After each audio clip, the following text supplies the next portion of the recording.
Kondisi Timur Tengah semakin tak kondusif seusai pemimpin Hamas Ismail Haniyeh tewas pada akhir Juli 2024. Pasalnya beberapa negara mengancam akan melayangkan serangan balasan ke Israel. Bahkan kini Kementerian Luar Negeri Indonesia mendesak WNI keluar dari Lebanon.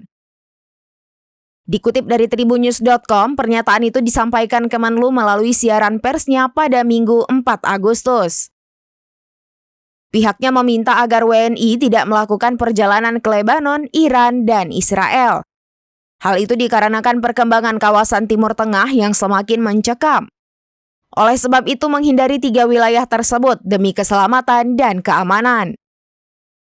Selain itu, Kemlu RI juga mengimbau agar WNI yang berada di Lebanon untuk segera meninggalkan wilayah tersebut.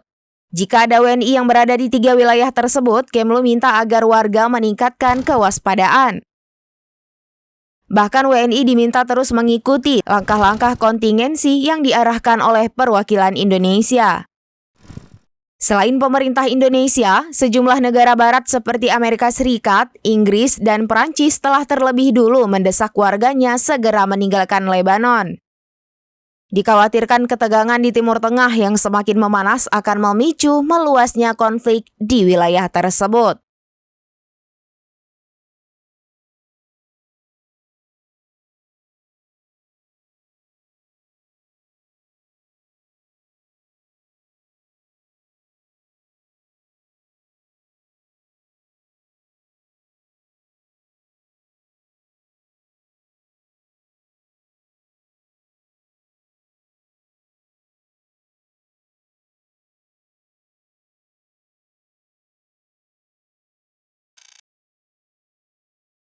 Download Tribun X sekarang, menghadirkan lokal menjadi Indonesia.